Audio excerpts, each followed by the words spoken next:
खूनी दुल्हन। आरती और विकास अपने माँ बाप के साथ दिल्ली में रहते हैं। जर्नलिस्ट होने की वजह से विकास को बहुत बार काम के लिए देर रात तक ऑफिस में रहना पड़ता है, जिस पर ज्यादातर आरती जाग कर उसका इंतजार करती रहती है। इसी तरह एक रात आरती विकास का इंतजार करते हुए घर की बालकनी में खड़ी होती है। इनकी जॉब तो जैसे मेरी सौतन बन गई है। मुझसे ज्यादा उसी के साथ टाइम स्पेंड करते हैं और हम यहाँ इंतजार करते हुए मर जाएं। अपने आप से ये सब बोलते हुए आरती की नजर मोहल्ले के कोने वाले घर पर पड़ती है, जिसकी लाइट्स ऑन देखकर वो हैरान रह जाती है। ये इस घर की लाइट्स कैसे ऑन हो सकती हैं? यहाँ तो सालों से कोई नहीं रहता। वो ये सोच ही रही होती है कि तभी उसे घर की खिड़की पर औरत की परछाई के साथ लाल चुन्नी दिखाई देती है, जिसे देख आरती डर से चिल्लाने लगती है। भूत! कोने वाले घर में भूत है! आरती की आवाज सुन उसके घर वालों के साथ मोहल्ले के लोग भी अपनी बालकनी में निकल आते हैं। अरे क्या हुआ? आधी रात में बावरों की तरह क्यों चिल्ला रही है? भूत! वहाँ भूत है! आरती की बात से सब उस घर की तरफ देखने लगते हैं, लेकिन वहाँ कुछ नहीं होता।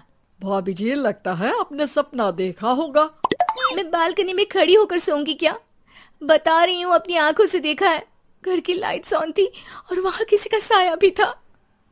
अरे तुम अक्सर विकास भैया के इंतजार में देर रात तक जागती हो ना, क्या पता नींद पूरी नहीं होने की वजह से कोई भ्रम हुआ हो। मोहल्ले के सब लोग और आरती के सास ससुर उसे समझा ही रहे होते हैं कि अचानक उसी घर से किसी औरत के गाने की आवाज सुनाई देती है। आजा ओ मेरे प्रियतम, आजा। आवाज सुन सब हैरानी और कंफ्यूजन से उस घर की तरफ देखने लगते हैं कि तभी उन्हें लाल जोड़े में औरत का साया वहां दिखता है, जिसे देख पूरा मोहल्ला सकते में आ जाता है। अरे ये तो कोई दुल्हन है। अरे नहीं नहीं, भूत नहीं है। अरे फिर तो पक्का तेरी दुल्हन है। अरे नहीं नहीं, वो तो मायके गई है। हद है, पहले इससे निपट ले, बाद में इस पर डिस्कशन कर लेना। बड़ा भ्रम बोल रहे थे ना, अब फटी ना सबकी। और नहीं नहीं, मैं किसी से नहीं डरता भाभी जी। भूत जैसा कुछ नहीं होता। या तो इस घर के मालिक यहाँ आ गए हैं, या फिर किसी ने खाली घर देख कर कब्जा कर लिया है। हमें वहाँ जाकर देखना चाहिए। बात में लॉजिक मानकर सब बाहर इकट्ठा हो जाते हैं कि तभी विकास भी वहां पहुंच जाता है। क्या बात है? इतनी रात को पूरा मोहल्ला यहाँ कैसे? भूतिया दुल्हन की वजह से। क्या तुम्हारे अलावा भी कोई दुल्हन भूतिया हो सकती है?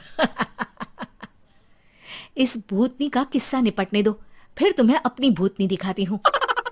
अब सारे लोग मिलकर विकास को पूरी बात बताते हैं, जिसे सुन वो भी उनके साथ जाने के लिए तैयार हो जाता है। जिसके बाद वो सब डरते हुए उस घर के सामने जाकर खड़े हो जाते हैं। तुम सब यहीं रुको, मैं अंदर जाता हूँ। अकेले जाओगे? अरे नहीं नहीं, आप सबकी नकली भूतनी भी तो होगी ना मेरे साथ। कैसा मजाक कर रहा यार। रुक, मैं चलता हूँ साथ में। क्या मैं चलता हूँ? ये क्या गोवा घूमने जा रहे हैं जो मैं भी साथ चलता हूँ? कहीं नहीं जाओगे तुम, यहीं मेरे पास खड़े रहो। बहू सिचुएशन समझो। हाँ, घर जाकर सुना लेना। हे भगवान, मम्मी तुम किसकी मम्मी हो? ओ, इन्हें सब कुछ अभी करना है क्या? नहीं, यहाँ पंचायत बैठा देते हैं आपके परिवार के लिए। इस पर मामला शांत करके अब वो लोग इधर उधर से घर के अंदर झांकने की कोशिश करते हैं। उन्हें घर के अंदर लाल जोड़ा, सिंदूर और मंगलसूत्र के साथ चारों तरफ खून बिखरा हुआ दिखता है। इसे देखकर सबकी हवाइयां उड़ जाती है। भाई ये सब क्या है? अब तो मुझे भी डर लग रहा है।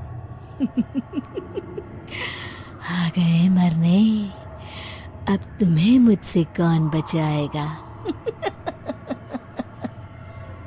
उस नजारे के साथ सोने पर सुहागे की तरफ भूतनी की आवाज सुन वो सब तुरंत वहां से भाग खड़े होते हैं। ये सब क्या था? अब हम क्या करेंगे?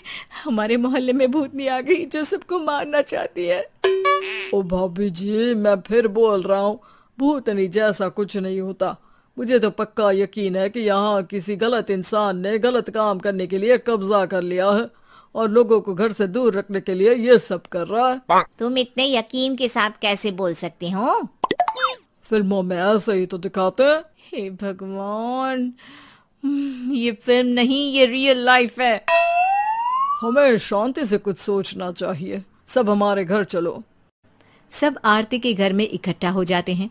रात भर आधी नींद और बिल्कुल ना चल रहे दिमाग के साथ सब सॉल्यूशन सोचने की बहुत कोशिश करते हैं, लेकिन कुछ नहीं होता। इसी तरह सुबह हो जाती है। ऐसे कोई भी उपाय नहीं निकलेगा। सब पूरी रात के थके हुए हैं। घर जाओ, थोड़ा आराम कर, फ्रेश होकर फिर आ जाना, उसके बाद सोचते हैं कुछ। डरे सहमे लोग जैसे ही अपने घर जाने लगते हैं, तभी विकास को उस घर में कोई हरकत नजर आती है, जिस पर वो किसी को कुछ बताए बिना चुपचाप वहां पहुंच जाता है और कुछ देर बाद घर आकर सबको दोबारा इकट्ठा कर उस घर के पीछे वाले खिड़की पर ले जाता है। विकास, क्या खेल लगा रखा है? ये कोई मजाक नहीं है। वही तो, मजाक नहीं, बहुत बड़ा मजाक है। अंदर देखो। जैसे ही सब उस खिड़की से अंदर देखते हैं तो उनकी आंखें खुली की खुली रह जाती है। मूवी की शूटिंग!